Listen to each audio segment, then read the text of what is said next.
people have helped. And not just Samaritan's Purse, but there's been many different organizations and volunteers that have just come to Western North Carolina and East Tennessee to help. I grew up, this is my backyard, I grew up about 8 miles or so from here. And went to high school right down the road, about a mile down the road. And so this is home to me.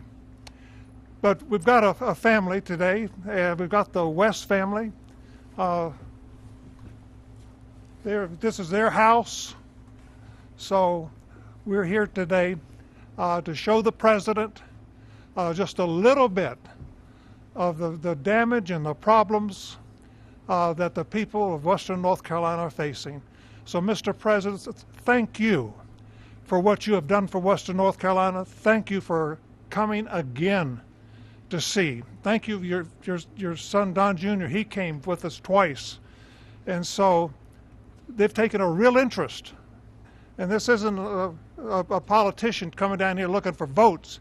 This is a man who wants to do something, who wants to see some changes, who wants to make life better for you. So thank you. And Melania, thank you so much for coming.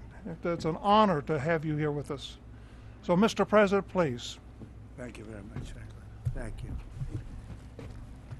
All right, good man. He's done a great job, a fantastic job. And we've come to North Carolina with a simple message for all the people of this region who are hit so hard by Hurricane Helene. And that message is very simple. You are not forgotten any longer. You were treated very badly by the previous administration, and I'm here after a few days of the administration. We're going to California, Los Angeles. They got hit hard, as you know.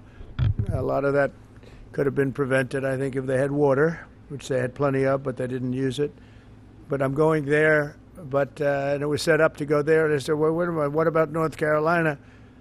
They said, well, what would you? I said, I have to stop there first. I'm stopping in North Carolina. So we made the stop, and I feel very good. You're represented by some great people, great congressmen are with us, and we're going to get involved with them. And Michael Whatley is here, who is the head of the Republican Party. He worked with Laura Trump to take us through to a tremendous victory, one of the, as the media says, one of the most consequential presidential elections ever. They say in 129 years, whatever that may mean. But whatever it is, it was a great election we had, and we won your state. All 3 times we won your state. And all 3 primaries we won your state. So we won it 6 times, I guess, Mr. Congressman. And it's a great place. And I wanted to come here. And before I went anywhere, frankly, in the campaign, I promised that I'd come back to Western North Carolina to help the people of the state. And today, here I am to deliver on that promise. And we have a lot of things in mind. And we're getting the Army Corps of Engineers all set. You need your riverbanks fixed. You need a lot of roads fixed, and we're going to get it done in rapid time. And I've asked Susie Wiles and all of my people to start calling up, get the Corps ready, and they're going to get ready to go. I don't know what it is. I don't know what took so long for the other administration. But remember, I wasn't here for the first 4 months or 3 months, whatever it may be. See, we can only start as of essentially 1 or 2 days ago, and we've made a lot of progress over the last couple of days, Michael. I understand we're going to get you the resources you need and the support that you deserve, and we'll be at your side through every step of the rebuilding, and no American is going to be left behind. The people that I just met are so great, and the people that own that house is going to be very beautiful in a little while. And who knows, if Franklin decides, maybe he'll rip it down and build him a new one, because sometimes you can do that just as easily, but we're going to take care of the people. I want to thank our great First Lady for coming today. She really wanted to be here. She said, no, I want to go. And, she sees what happened, and she felt very badly, and she wanted to go. And we're then going out together to Los Angeles, but she wanted to be in North Carolina. She saw what happened. She has a feeling like I do for North Carolina. So thanks as well to a great gentleman, Franklin Graham, and his father, Billy Graham. I used to go with my father to Yankee Stadium and places to watch his father preach. And he was some preacher. You got good stock. You come from the ultimate genes, I can tell you. But he was really something. And Franklin, though, has done so much, and his father's looking down on him right now. I guarantee for a long time he's been looking down on Franklin, saying, I'm very proud of you, son. He really is, because what Franklin's done with Samaritan's Purse is incredible. They told me just yesterday that Samaritan's Purse has been great, but the FEMA people sort of left you high and dry, but we're going to change that around. We're not happy with FEMA. As well as all of the representatives. You have great representatives here. Chuck Edwards, who's here someplace. Where's Chuck? Where's Chuck? Chuck. Tim Moore. Tim, thank you, Tim. Great job, too. Both of you guys. Virginia Fox, a power. She's a power, that one. Don't ever have her as your enemy. It's not good. It's not healthy. Pat Harrigan. Good job, Pat. Addison McDowell. These guys were just here, just put in, and they're doing a fantastic job. Addison, thank you very much. Great. Mark Harris. Thank you, Mark. Thank you, Mark. Brad Knott. Thank you, Brad.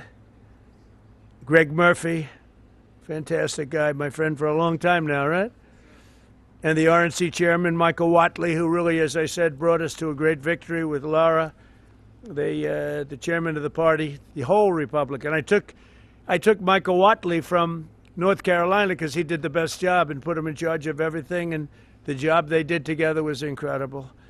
Last September, Hurricane Helene became one of the deadliest natural disasters in modern American history. Rainfall rose to far more than 30 inches, which is lethal, unleashing unprecedented devastation throughout western North Carolina and many other states, as you know, but you got hit the hardest.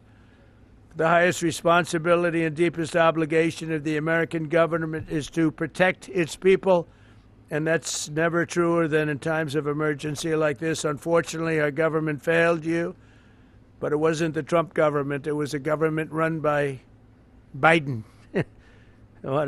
What a terrible situation. But our government failed the people of North Carolina in this horrible crisis. For 2 months, Asheville lacked running water, and even today, some North Carolinians can't take a hot water shower. They can't drink water. They don't know where to get it. It's delivered to them by some, or they just go out and somehow find some. It's been 4 months since the storm made landfill, and still 180 roads remain closed and in ruins. Earlier this month, the Biden administration kicked 2,000 displaced North Carolinians out of their temporary housing into freezing 20-degree weather. I don't know how they did that one, because it was cold, even while your government provided shelter and housing for illegal aliens from all over the world. But under the Trump administration, the days of betrayal and neglect are over. They are over. As I said in my inaugural address, we restore the integrity, competency, and loyalty of the American government. And I think I said most of it in the inaugural address. We said a lot of things, but one of the groups of people I was thinking about is you in North Carolina. A lot of that was in reference to you and what you've had to suffer. I'm pleased to announce that under our leadership, the federal government will be surging housing solutions to the state that go beyond mere temporary hotel stays that ended up being very short-term. The government wouldn't do it any longer, which is ridiculous.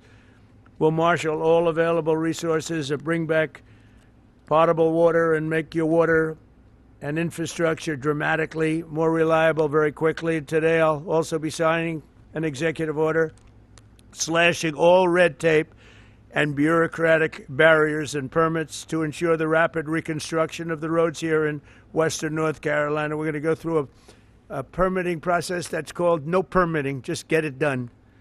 That's the way they built them many years ago, I guarantee you that, right? We will get them back very quickly, and we'll begin the work of fundamentally changing, terminating, or overhauling FEMA. FEMA's been a disaster, no matter where they are. We're honored to be joined today very quickly by several families affected by the vicious storm. I'd like to ask each of them to share their story. Chris and Kim West, you could come forward. Ramona Nix, Jackie Mitchell, and Thomas Gary Bright. And finally, the Wright family. And come on up and maybe say a few words, please. Thank you very much. Hello. Hi. Come on in here.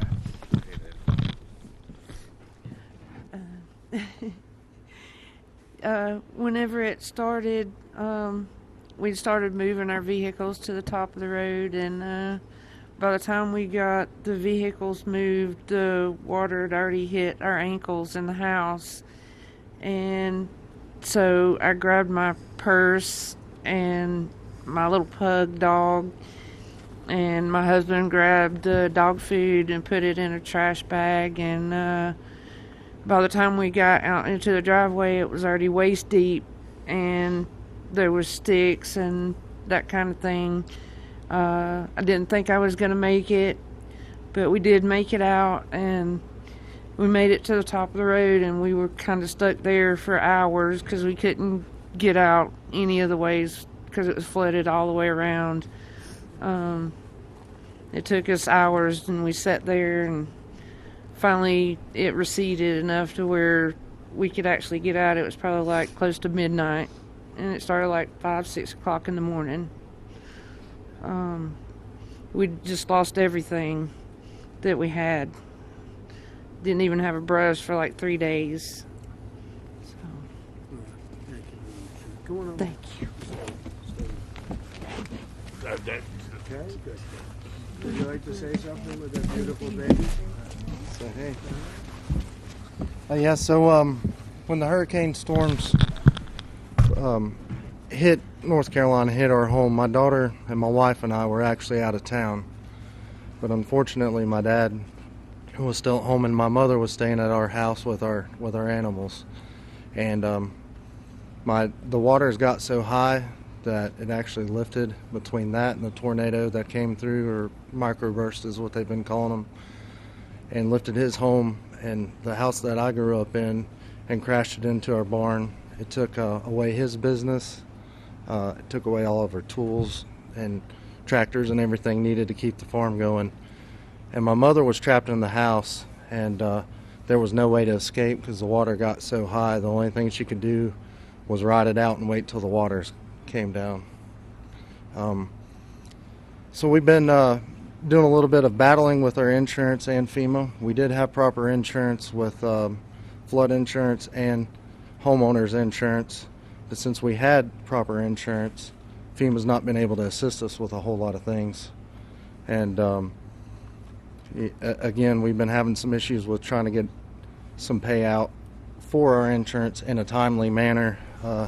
We had to do mold mitigation on our home, which is extremely expensive, before the structural engineer even came out in order to get our flood payout. And to me, that was not really acceptable. Has the insurance company been responsive or not really? Not so much. Again, They give you the money they have to give you? I'm hoping so. And we need some assistance with that. We reached out to an attorney. What's the name of the insurance company? North Carolina Farm Bureau. You got them moving, right? Yep, That's terrible. that's what we're after Are here. a lot So of people having that problem too? With the insurance companies, general? Different insurance companies?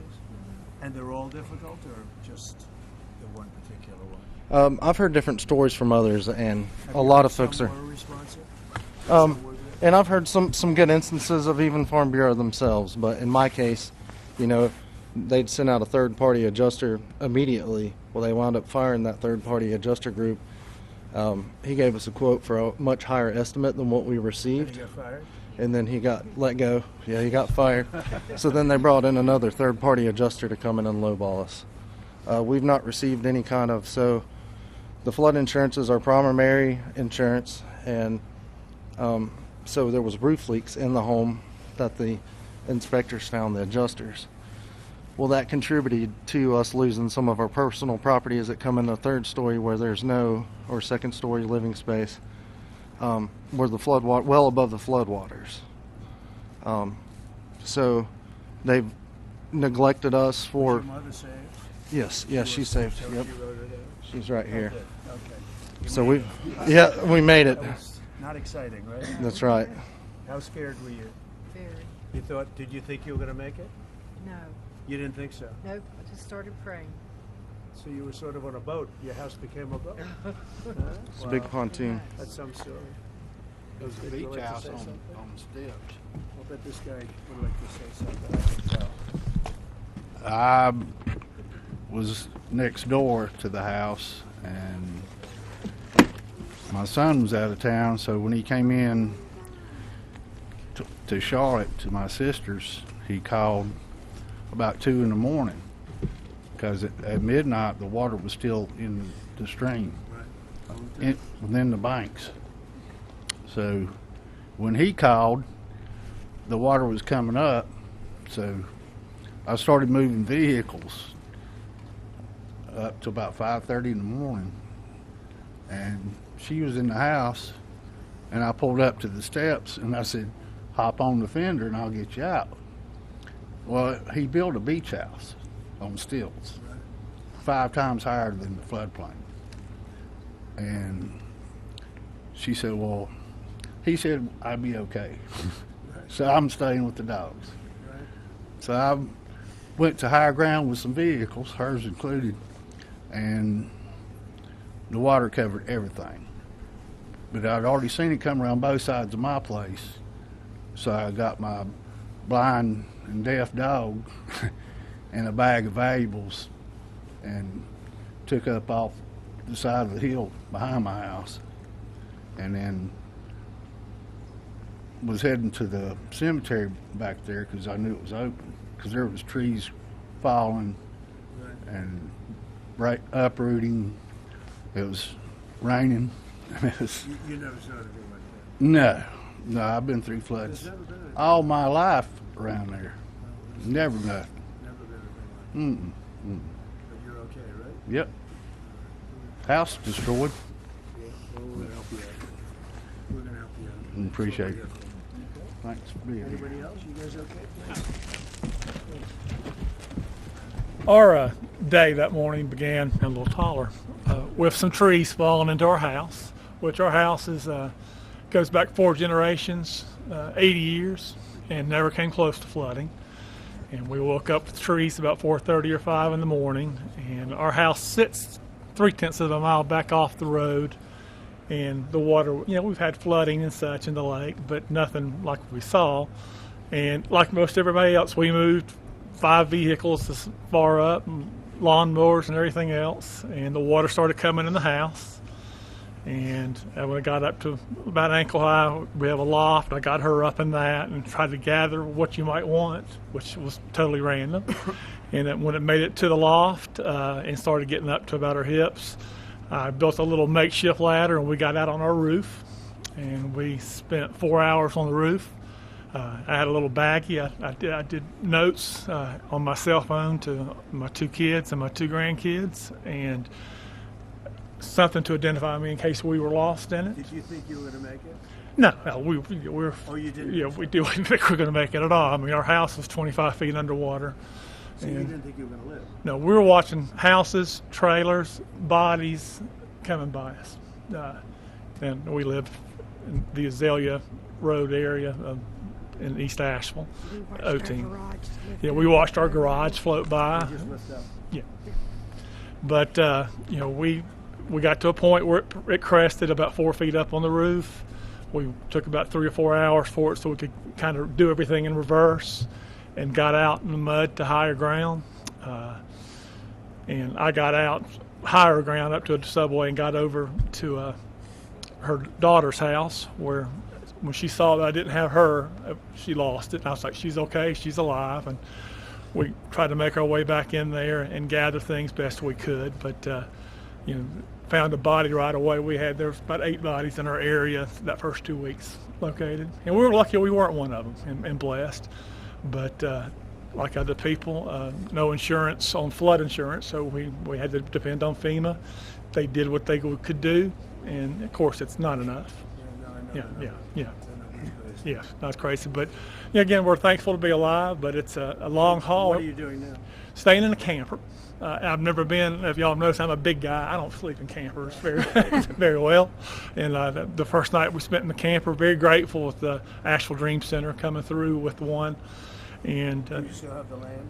oh yeah, it's family land. Yeah, the land, it looks like a beach now. It's sand, but Can it be built on? yes, Do you intend to do that?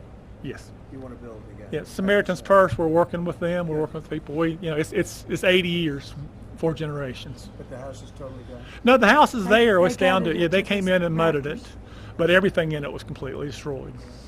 But yeah, it's tough. I think we're at a point in Asheville where people's forgot about Asheville, and it's stagnant. Everything is stopped. You know. Yeah. Thank you, sir. Appreciate that. Thank you, Jack. Thank you. Thank you. Please. I'm a Pastor Nick's, our church right down the road.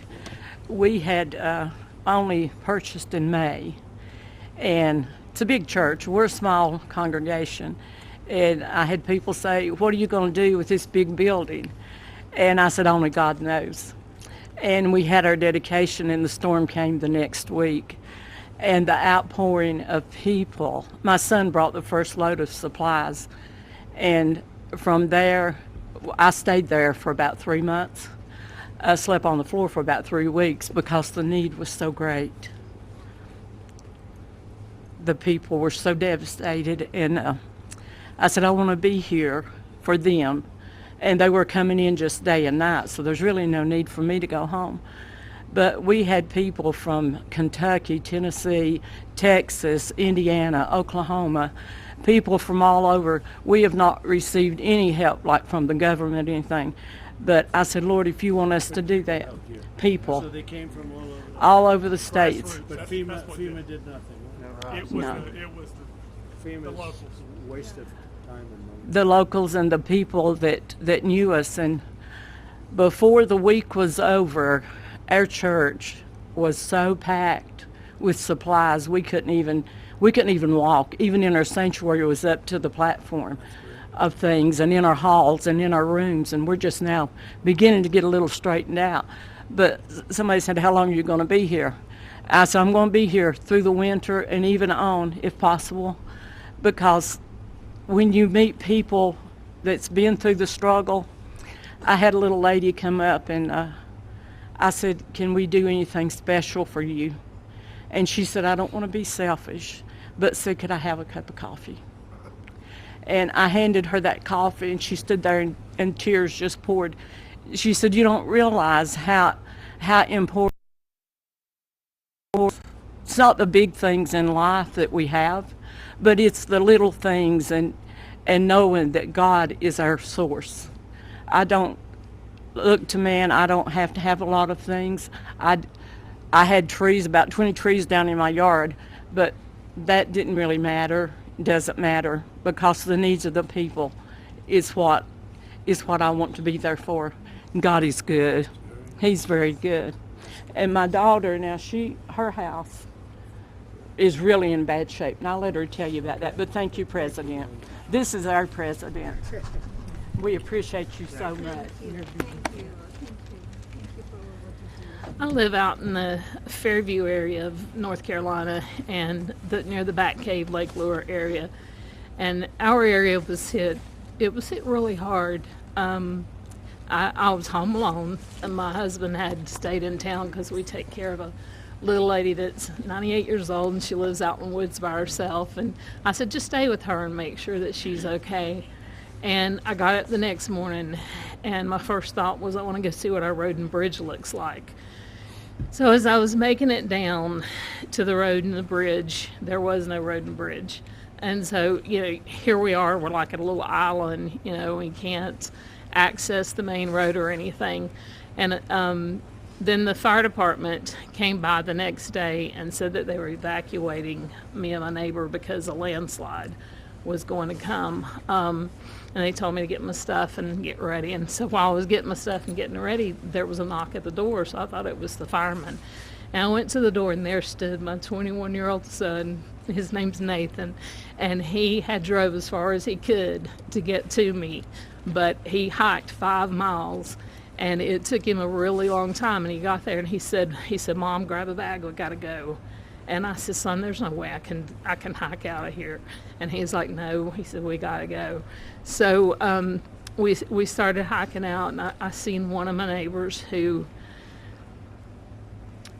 she had no clothes on. Her skin was like chunked up. It was just, she was blue. She had been, she had been in the waters, and where she had went, or I don't know, but it horrific is just all I can say. But then as me and my son hiked on out, we went through where this place, we call it Craigtown, but there were like a lot of family members there that passed away, like 11 of them, and there were people out everywhere looking for their loved ones, and there were dead bodies. You know, my son's like, "Mom, you're going to see things you don't want to see," and so anyway, we got through all that. But I stayed at our church in our sound booth. My husband and I, we just slept up in the sound booth for a couple of months because we didn't have power or anything for about 2 months out there. And then we went back. I've been fighting with FEMA since day one. Our community, there's like 32 homes. We don't have a road and a bridge. We're driving through our neighbor's property. You know, I went to EMS and I said, look, my concern is if we have a fire or we have an emergency out here, you're not going to get to us. You can't get those big trucks up here. And I've called and called and called FEMA, and you know, I said, this happened on September 27th. That's 4 months ago. Well, for us today is still September 27th. You know, we haven't had help. And so when I talk to FEMA, I'm explaining the road and the bridge, and they send me a letter that tells me to basically fix it and send in my receipts, and they'll refund me some money. I'm looking at a road and bridge that honestly, the bridge itself's probably going to be $300,000, and the road could be close to that also, because the community has to have big boulders brought in. We're not a rich community. We can't fix it ourselves. You know, it's just, and as far as like house repairs, I'm still pending. I can't get money from FEMA until I fix the road and bridge and send in my proof that it's fixed and everything. It's been a nightmare, and I totally feel like that we've been forgotten. If it had not been for our fellow American citizens who stepped up to help us, I don't know what we would have done. I have 5 neighbors around me who completely lost everything.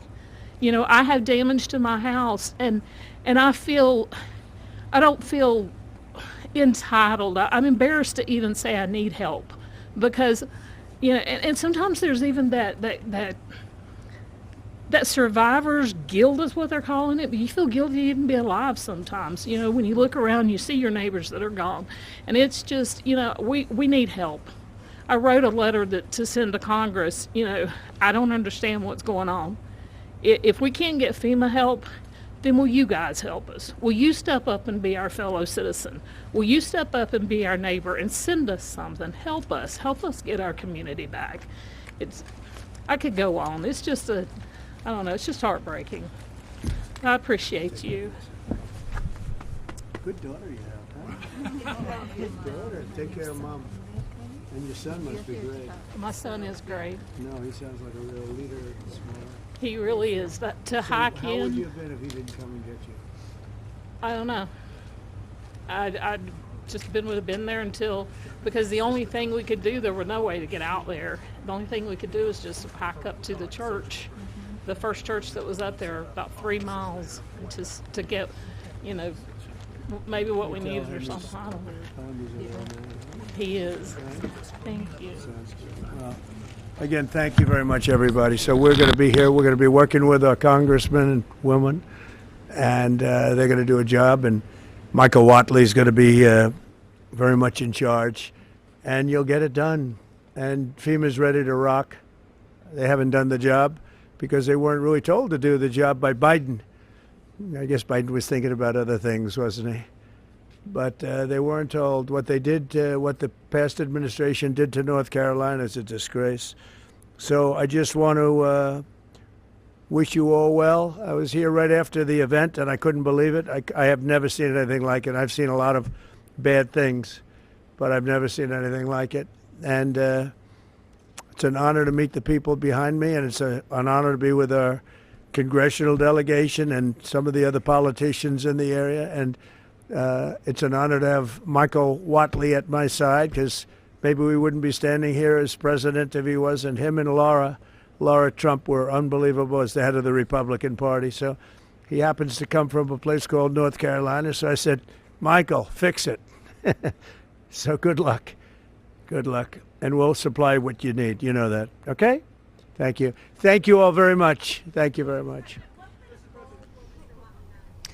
Okay, we have been listening to several people. First, Franklin Graham from Samaritan's Purse, then President Donald Trump addressing the extreme devastation in western North Carolina from Helene and families personally impacted by the storm. We also heard from a local church pastor who spoke about the outpouring of support they received from their own community.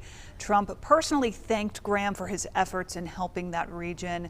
He says western North Carolina was treated poorly by the Biden administration, saying he wants to get additional aid to the area for recovery efforts. He says that riverbanks and roads need to be fixed in rapid time, and there's still a long road to recovery ahead. We also heard those personal stories from residents in western North Carolina talking about what unfolded the day Helene hit, and many of them lost everything. They're still living out of tents months after the storm. As far as the damage, Trump said he has never seen anything like it.